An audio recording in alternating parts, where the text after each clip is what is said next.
Hi Mark, I'm Edith and my Chinese name is Lai Zhong and my student number is S04411039. I am a sophomore in NCUE. The title for the video is Theaster Guess How to Revive a Neighborhood with Imagination, Beauty, and Art. I'm going to begin. I'm a potter, which seems like a very humble vocation. I know a lot of pots. I've spent about 15 years making them. One of the things that really excites me in my artistic practice and being trained as a potter is that you very quickly learn how to make great things out of nothing. That I spend a lot of time at my wheel with my mounds of clay trying stuff, and that the limitations of my capacity, my ability was based on my hands and my imagination. That if I wanted to make a really nice ball and I didn't know how to make a foot yet, I would have to learn how to make a foot. That the process of learning has been very helpful to my life. I feel like as a potter, you also start to learn how to shape the world. There have been times in my artistic capacity that I wanted to reflect on other really important moments in the history of the US, the history of the world, where tough things happened, but how do you talk about tough ideas without separating people from that content?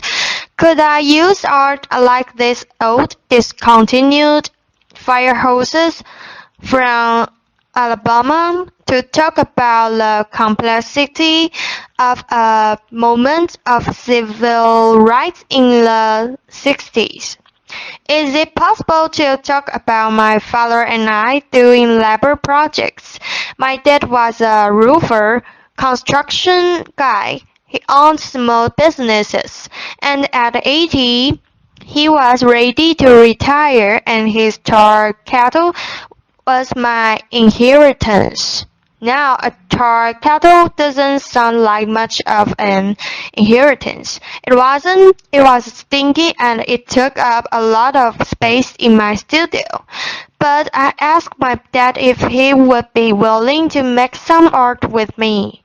If we could reimagine this kind of nothing material as something very special.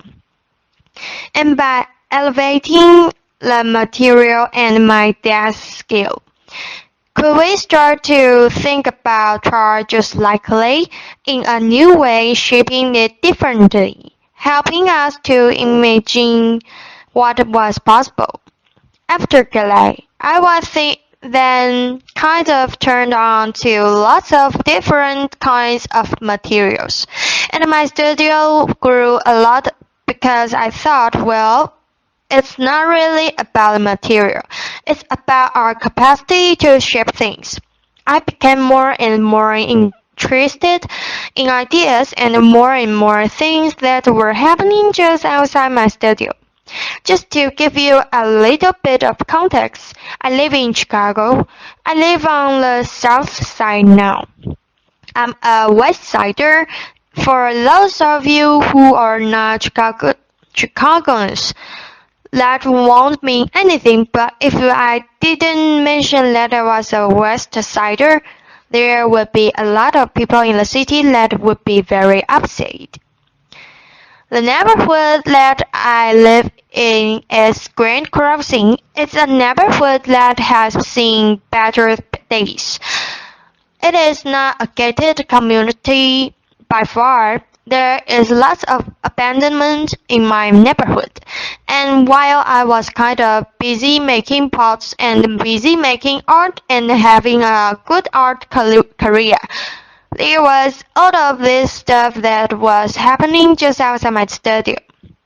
All of us know about filling housing markets and the challenges of blights And I feel like we talk about it with some of our cities more than others. But I think a lot of our US cities and beyond have the challenge of blight, abandoned buildings that people no longer know what to do anything with. And so I thought, is there a way that I could start to think about these buildings as an extension or an expansion of my artistic practice? And that if I was thinking along with other creatives, architects, engineers, real estate finance people, that us together might be able to kind of think in more complicated ways about the reshaping of cities. And so I bought a building. The building was really affordable. We checked it out. We made it as beautiful as we could to try to just get some activity happening on my block. Once I bought the building for about $18,000. I didn't have any money left, so I started sweeping the building as a kind of performance. This is performance art, and people would come over, and I was start sweeping because the broom was free and the sweeping was free. It works out. Left her. But we would use the building then to stage exhibitions, small dinners, and we found that the building on my block, Dorchester, we now refer to the block as Dorchester Projects, that in a way that building became a kind of gathering site for lots of different kinds of activity. We turned the building into what we call now the Archive House. Lecture house will do all of these amazing things. Very significant people in the city and beyond would find themselves in the middle of the hood. And that's when I felt like maybe there was a relationship between my history with clay and this new thing that was starting to develop. That we were slowly starting to reshape how people imaged the south side of a city. One house turned into a few houses, and we always try to suggest that not only is creating a beautiful vessel important, but the contents of what happens in those buildings is also very important. So we were not only thinking about development, but we were thinking about a program, thinking about the kind of connections that could happen between one house and another, between one neighbor and another. This building became what we call a listening house, and it has a collection of discarded books from the Johnson Publishing Corporation and other books from an old bookstore that was going out of business. I was actually just wanting to activate these buildings as much as I could with whoever and whoever would join me. In Chicago, there's amazing building stock. This building, which had been the former crack house on the block, and when the building became abandoned, it became a great opportunity to really imagine what else could happen there. So this space we converted into what we called Black Cinema House. Black Cinema House was an opportunity in the hood to screen films that were important and relevant to the folk who lives around me. That if we wanted to show an old Melvin Van Peebles film, we could. If we wanted to show car wash, we could. That would be awesome. The building we soon outgrew, and we had to move a larger space. Black Cinema House, which was made from just a small piece of clay, had to grow into a much larger piece of clay, which is now my studio. What I realized was that for a lot of you who are zoning junkies, that some of the things that I was doing in these buildings that had been left behind. They were not the uses by which the buildings were built, and that there are city policies that say, hey, a house that is residential needs to stay residential. But what do you do in neighborhoods when aren't nobody interested in living there? That the people who have the means to live have already left. What do we do with those abandoned buildings? So I was trying to wake them up using culture. We found that that was so exciting for folk, and people were so responsive to the work, that we had to then find bigger buildings. By the time we found bigger building, there was import the resources necessary to think about those things. In this bank we called the Art Bank, it was in pretty bad shape. That was about 6 feet of standing water. It was a difficult project to finance because banks weren't interested in the neighborhood because people weren't interested in the neighborhood because nothing had happened there. It was dirt, it was nothing, it was nowhere. And so we just started imagining what else could happen in this building. Applause. And so on. And so now that the rumor of my blog has spread, and lots of people are starting to visit, we found that the bank can now be a center of exhibition, archives, music performance, and that there are people who are now interested in being adjacent to those buildings because we brought some heat that we kind of make a fire. One of the archives that we will have there is Liz Johnson Publishing Corporation. We've also started to collect memorabilia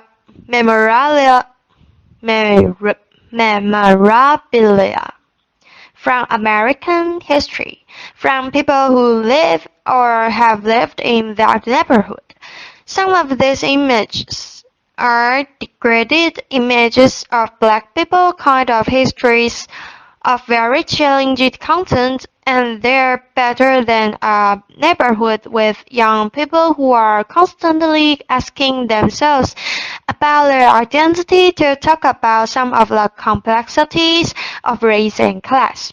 In some ways, the bank represents a hub that we are trying to create a pretty hardcore node of cultural activity, and that if we could start to make multiple hubs and connect some cool green stuff around there, that the buildings that we've purchased and rehabbed, which is now about 60 or 70 units, that if we could land miniature vassals on top of that and connect these buildings by a beautiful green belt. Applause. That this place where people never wanted to be would become an important destination for folk from all over the country and the world. In some ways, it feels very much like a Mapoda, that we are tackle the things that are at our will. We try that with the skill that we have think about this next bowl that I want to make. And it went from a bowl to a singular house to a block to a neighborhood to a cultural district to think about a city. And at every point, there were things that I didn't know that I had to learn. I've never learned so much about zoning law in my life. I never thought I'd have to. But as a result of that, I'm finding that there's not just room for my own artistic practice, there's room for a lot of other artistic practices. So people started to asking us, well, Theaster, how are you going to to scale? And what's your sustainability plan? Laughter, applause. And what I found was that I couldn't export myself. That what seems necessary in cities like Akron, Ohio, and Detroit, Michigan, and Gary, Indiana, is that there are people in those places who already believe in those places, that are already dying to make those places beautiful, and that often those people who are passionate about place are disconnected from the resources necessary to make good things happen, or disconnected from a contingency of people that could help make things happen. So now we're starting to give advice around the country on how to start with what you got, how to start with the things that are in front of you, how to make something out of nothing, and how to reshape your world at a wheel or at your block or at the scale of the city. Thank you so much. Applause. June Cohen. Thank you. So I think many people watching this will be asking themselves the question you just raised at the end. How can they do this in their own city? You can't export yourselves. Give us a few pages out of your playbook about what someone who is inspired about their city can do to take on projects like yours. Theaster Gates. One of the things I find that's really important is giving thought to not just the kind of individual project, like an old house, but what's the relationship between an old house, a local school, a small bodega, and is there some kind of synergy between those things? Can you get those folk talking? I found that in cases where neighborhoods have failed, they still often have a pause. How do you identify the pause in that place, the passionate people, and then how do you get folk who have been fighting slugging for 20 years? Re-engine, re-engine, re-energized energized about the place that they live, and so someone has to do that work. If I were a traditional developer, I would be talking about buildings alone and then putting a for lease sign in the window. I think that you actually have to curate more than that, that there's a way in which you have to be mindful about what are the businesses that I want to grow here, and then are there people who live in this place who want to grow those businesses with me? Because I think it's not just a cultural space or housing, there has to be the recreation of an economic core.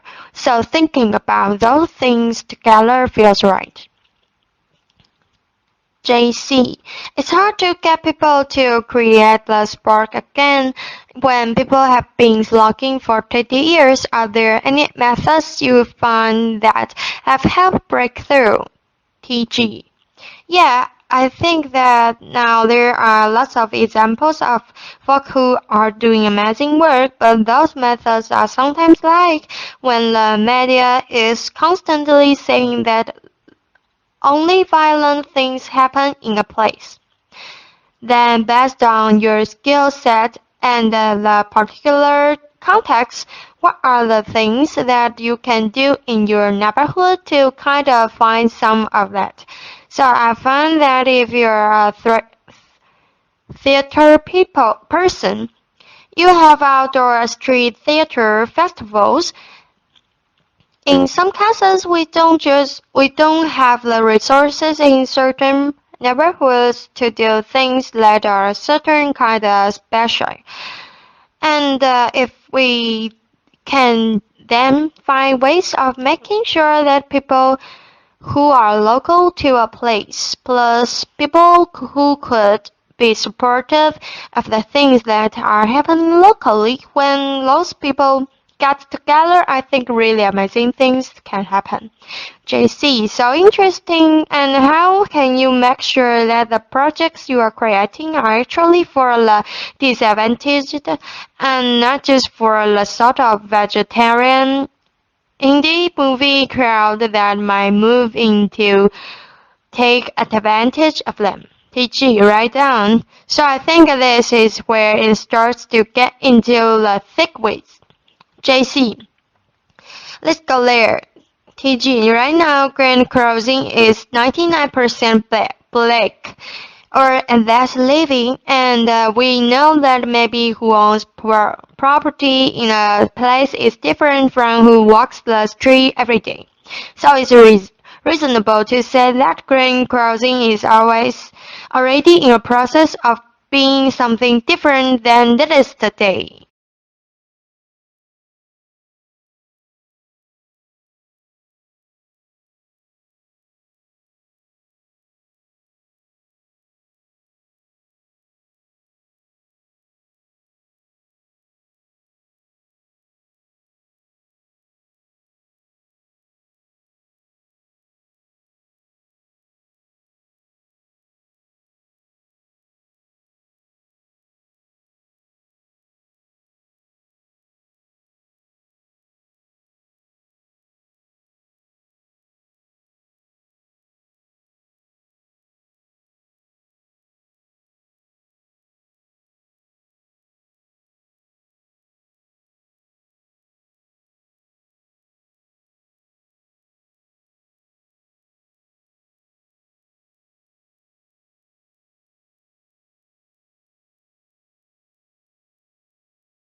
But are there ways to think about housing trusts or land trusts or mission-based development that starts to protect some of the space that happens? Because when you have 7,500 empty lots of a city, you want something to happen there. But you need entities that are not just interested in the development piece, but entities that are interested in the stabilization piece. And I feel like often the developer piece is really motivated, but the other work of a kind of neighborhood consciousness that past doesn't live anymore. So how do you start to grow up important watchdogs and that ensure that the resources that are made available to new folk that are coming in are also distributed to folk who have lived in the place for a long time? JC, that makes so much sense. One more question. You make such a compelling case for beauty and the importance of beauty and the arts. There would be others who would argue that funds would be better spent on basic services for the disadvantaged. How do you combat that viewpoint or come against it? TG, I believe that beauty is a basic service. Applause. Often what I have found is that when there are resources that have not been made available to certain under-resourced cities or neighborhoods or communities, that sometimes culture is the thing that helps ignite, and that I can't do everything. But I think that there's a way in which if you can start with culture and get people kind of reinvested in their place, other kinds of adjacent amenities start to grow, and then people can make a demand that's poetic demands, and the political demands that are necessary to wake up our cities, they also become very poetic. JC, it makes perfect sense to me, Theater. I thank you so much for being here with us today. Thank you, Theaster Cats. Applause. Thank you for listening, Mark.